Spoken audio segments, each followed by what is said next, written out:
ایسے ادیب تھے اللہ اکبر کہ انہوں نے جو شاعری کی ہے، انہوں نے جو اشعار لکھے ہیں، آج تک کسی شاعر نے وہ اشعار نہیں لکھے۔ اللہ اکبر، یہاں تک کہ ان کو اپنی شاعری پر بڑا ناز تھا۔ ان کے اشعار کے اندر یہ بھی کہا جاتا ہے کہ یوں تو دنیا میں ہے سخنور بہت اچھے، مگر غالب کا ہے انداز بیاں اپنا۔ اللہ اکبر، ایک مرتبہ ایک محفل میں اللہ اکبر بلایا گیا اور غالب سے کہا گیا کیا کہ اے غالب، اللہ اکبر، یہ جو ہے سپاری کا ٹکڑا ہے جو ہم پان میں کھایا کرتے ہیں، یہ سپاری کا ٹکڑا، اسے لو اور اس پر جو ہے فی البدیع اشعار اگر لکھ دے تو میں مان جائے آپ کو ادیب، مان جائے آپ لسانیت کے بادشاہ ہے۔ چنانچہ اللہ اکبر غالب کہتے ہیں یہ میرا اپنا انداز ہے، سپاری کا ٹکڑا وہ اپنے ہاتھ میں لیتے ہیں اور ہاتھ میں لے کر کے اللہ اکبر فی البدیع 2 سے 3 درجن اشعار سپاری پر لکھ ڈالتے ہیں۔ اور اللہ اکبر، لیکن کمال تو یہ ہے کہ جب غالب کے اشعار کوئی پڑھتا ہے تو اس کا معنی کچھ اور کہتا ہے، دوسرا پڑھتا ہے تو اس کا مطلب کچھ اور نکلتا ہے، تیسرا پڑھتا ہے تو اس کا مطلب کچھ اور نکالتا ہے۔ اب میرا ایمان بولتا ہے اللہ اکبر، جب غالب کے اشعار کے اتنے سارے مطلب ہو سکتے ہیں تو غالب تو یہ مخلوق ہے، جب ان کے کلام کے بیان انداز یہ ہے تو خدا کا کلام کے اللہ اکبر ان کی شان کیا ہوگا۔ چنانچہ یہی وہ قرآن ہے، وہ عرب کی سرزمین ہے۔ جب آمنہ کے لال پتر ہوئے اور عرب والے کو یہ ناز تھا اللہ اکبر ہم سے بڑا ادیب کوئی نہیں ہے، ہم سے بڑا جانکار کوئی نہیں ہے، ہم سے بڑا خطیب کوئی نہیں ہے۔ چنانچہ وہاں مکہ المکرمہ کے اندر وہ عرب کے بڑے بڑے شعراء، ادیب و خطیب اور دانشور جب میرے نبی کے سامنے کچھ اشعار لے کر کے آئے اور آنے کے بعد اپنے شاعری کے ناز و نخرے دکھائے تو آقا کریم صلی اللہ علیہ وسلم خاموش رہے، آپ نے کوئی جواب نہیں دیا۔ چنانچہ اللہ کا کلام پیش کیا، اللہ کا کلام پیش کیا۔ چنانچہ جیسے ہی وہ لوگ دیکھنے کے بعد ان کے ہوش اڑ گئے کہ یہ کوئی عام بشر کا کلام ہو نہیں سکتا ہے، عام بشر کا کلام ہو نہیں سکتا ہے۔ ان کی بولتی بند ہو گئی، اللہ پر یوں ہو گئے کہ صرف دیکھ کر کے زبانی بند نہیں۔ امام اہل سنت اسی کو نقشے میں یوں کھنستے ہیں، یوں تو دبے ہیں اللہ پر، یوں تیرے آگے یوں ہے دبے لچے فصحاء عرب کے بڑے بڑے، کوئی جانے منہ میں زبان نہیں بلکہ جسم میں جان نہیں۔ یہ خدا کے کلام کی تاثیر ہے کہ جب نبی کریم صلی اللہ علیہ وسلم نے کلام الہی کو رکھا تو دیکھ کر کے ایسے ہو گئے کہ زبان ہی صرف بند نہیں ہوئی۔ کیوں؟ اگر زبان بند ہو جائے تو ہو سکتا ہے ہاتھ کے اشارے سے وہ کلام کر سکتا ہے، وہ سر کے اشارے سے وہ کلام کر سکتا ہے، اللہ اکبر وہ بھاؤں کے اشارے سے کلام کر سکتا ہے، لیکن وہ لوگ ایسے ہو گئے کہ پورا جسم کام کرنا بند کر دیا، پورا جسم کام کرنا بند کر دیا۔ تو میں عرض یہ کر رہا تھا، مفتی صدر السریہ امام اہل سنت کی بارگاہ میں آتے ہیں، عرض کرتے ہیں کہ امام قرآن کا ترجمہ کر دیں۔ چنانچہ ظہر کے نماز کے بعد مفتی امجد علی صدر السریہ آتے اور آنے کے بعد قرآن کی آیتیں پیش کرتے، قرآن کی آیتیں پڑھتے اور امام قرآن کا ترجمہ بتاتے ہیں۔ مفتی امجد علی خان علی رحمت و رضوان کہتے ہیں جب میں ترجمہ تو لکھ لیا کرتا تھا، لیکن بعد میں جب تفاسیر سے ملا تھا، تفسیر کی کتابوں سے جب ملا تھا تو بالکل ہو بہو وہی ترجمہ ہمیں ملتا جیسا کہ امام اہل سنت نے آنکھ بند کر کے قرآن کا ترجمہ کیے ہو۔ اللہ اکبر، یہ سب سے جو ولی کی سب سے بڑی کرامت ہے، سب سے بڑی کرامت ہے۔ اور اس سلسلے میں اور ایک بات آگے کر دوں کہ مولانا عبد الکریم پارخ آج بھی ان کی تفسیر کی کتابیں ملتی ہے، جو قرآن کا ترجمہ، انہوں نے اپنی پوری زندگی قرآن کی بڑی خدمت کی ہے، تفسیر کی بہت خدمت کی ہے، لیکن یہ اپنے جماعت کا نہیں ہے، یہ کسی دوسری جماعت کا ہے، یہ کسی دوسری جماعت کا ہے۔ جب یہ ایک انٹرویو کے اندر ایک کانفرنس میں یہ خود بیان کرتے ہیں کہ نام میرا عبد الکریم پارخ ہے، میں نے قرآن کی تفسیر کیا ہے، بڑی خدمت کی ہے، قرآن کا ترجمہ بھی میں نے کیا ہے، لیکن جب میں نے امام احمد رضا کا ترجمہ قرآن کنز الایمان پڑھا تو میں اس نتیجے پر پہنچا کہ اللہ تبارک و تعالی نے امام احمد رضا کے دل پر وہ القاء فرما دیا تھا، الہام فرمایا تھا، الہام فرمایا تھا۔ ان کا ترجمہ قرآن کنز الایمان، اللہ اکبر، یہ صرف دل کی رانائیوں کا نتیجہ نہیں ہے. چنانچہ عبد الکریم بارے کہتے ہیں کہ قرآن کا ترجمہ جب میں نے پڑھا تو میں اس نتیجے پر پہنچا. یہ میں نے خیال ظاہر کیا کہ اگر اردو زبان میں قرآن نازل ہوتا، وہ اپنا بیان ہے ان کا کہ اگر اردو زبان میں قرآن نازل ہوتا تو بے عین ہی ایسے قرآن کا ترجمہ نازل ہوتا جیسا کہ امام اہل سنت نے کنز ایمان کی شکل میں انسانوں کو عطا کیا ہے. بالکل ایسے ہی. اور سب سے بڑی کرامت یہ ہے، مکے کا مفتی اعظم کہتے ہیں کہ مجھے یوں لگا جب امام اہل سنت سے ملاقات ہوئی عرب کے اندر، تو جب ان کے علم کو دیکھا تو ان کے علم کو دیکھ کر کے آپ کہے اٹھے کہ اللہ قادر و قیوم ہے، اللہ ہر ممکن شے پر قادر ہے. اگر اللہ چاہے تو کسی ایک ذات کے اندر اکثر خوبیاں پیدا کر دے، بے شمار خوبیاں پیدا کر دے، اور وہ اپنے زمانے میں اللہ نے امام احمد رضا کے دل پر الہام فرمایا ہے. بے شمار خوبیاں عطا کیے. وہ اپنے وقت کے صوفی بھی ہے، وہ اپنے وقت کے درویش بھی، وہ اپنے وقت کے ولی کامل ہے، وہ امام المتکلمین ہے، وہ امام الفقہاء ہے، وہ امام النو ہے، وہ امام الصورا ہے، وہ امام الصرف ہے، وہ امام السائنس ہے. اللہ اکبر. چنانچہ ڈاکٹر اقبال جیسا مفکر جب وہ فتوی رضویہ کا وہ مطالعہ کرتے ہیں، ایک ایک رسالے کو وہ پڑھتا ہے، پڑھنے کے بعد اللہ اکبر وہ خود کا بیان ہے، وہ کہتے ہیں کہ میں امام اہل سنت مولانا احمد رضا خان کو جو ہے کہ شدت پسند پہلے سمجھتا تھا، لیکن جب میں نے ان کے فتوے کو پڑھا اس لیے بارہا کہتا ہوں کہ ان کے ذات پر انگلی اٹھانے سے پہلے آپ پہلے ان کو پڑھو، ان کی تحریر شدہ کتابیں پڑھو. اللہ اکبر. ڈاکٹر اقبال جیسا مفکر وہ کہتا ہے کہ جب میں نے امام اہل سنت کے کتاب ہے جو ہے کتاب الرسالہ یعنی فتوی رضویہ کے اندر جو رسالے ہیں ان کا میں نے تلاوت کی، ان کو جب میں نے پڑھا تو میں اس نتیجے پر پہنچا کہ اعلی حضرت نے اپنی پوری زندگی کسی فتوے سے رجوع نہیں کیا ہے، پوری زندگی کسی فتوے سے رجوع نہیں کیا ہے. یہ ولی کے لیے سب سے بڑی کرامت ہو سکتی ہے. کیوں؟ اس لیے یہ محاورے میں بولا جاتا ہے کہ جو زیادہ بولے گا وہ زیادہ پھنسے گا، جو زیادہ لکھے گا غلطیوں کے امکانات زیادہ ہوں گے. مگر امام اہل سنت نے اپنی پوری زندگی کسی فتوے سے رجوع نہیں کیا ہے. یہ ولی کے لیے سب سے بڑی کرامت، اور وجہ اس کی یہ ہے کہ ان کا جو طریقہ تھا، آج بھی ان کی کتابیں ہیں، ان کا جو طریقہ تھا کہ جب وہ لکھتے تو پہلے قرآن کی آیت پیش کرتے. آج بھی ان کی کتاب فتوی رضویہ کا آپ مطالعہ کریں، پہلے قرآن سے دلیل، پھر حدیث مبارکہ سے دلیل، پھر اقوال صحابہ، پھر اقوال سلف صالحین. یہ آپ کا طریقہ تھا. جب بھی کسی فتوے کو آپ لکھتے تو قرآن اور حدیث کی روشنی میں اچھی طریقے سے اس کو پرکھ لیتے، اسی لیے اس کو رجوع کرنے کی ضرورت نہیں پیش آئی. اور ڈاکٹر اقبال کہتے ہیں کہ اگر امام اہل سنت مولانا احمد رضا امام اعظم کے زمانے میں ہوتے، اللہ اکبر، تو امام اعظم ان کو دیکھ کر کے ان کو دل کو قرار ملتا، ان کی آنکھیں ٹھنڈی ہوتی، اور امام اعظم اپنے صف اول کے شاگرد میں انہیں جگہ عطا فرماتے. تو حضور سرکار اعلی حضرت عظیم البرکت امام عشق و محبت رضی اللہ تبارک و تعالی عنہ کی ذات گرامی محتاج تعارف نہیں. آج بہت سارے لوگ اپنے لوگ کہتے ہیں کہ مولانا احمد رضا وہ تو صرف مولانا تھے. ہو سکتا ہو، لیکن اس انگوٹھے چھاپ کو پتہ نہیں ہے کہ ولی کے لیے سب سے بڑا عالم کا ہونا ضروری ہے، اور ولی کے لیے کرامت کا ظاہر ہونا یہ ضروری نہیں ہے. میں اپنے علم کے وسعت کے مطابق کہتا ہوں کہ جتنی کرامتیں امام اہل سنت کی ہے،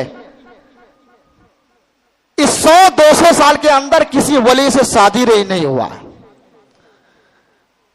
ساری خوبیاں آپ کے اندر پائی جاتی تھی.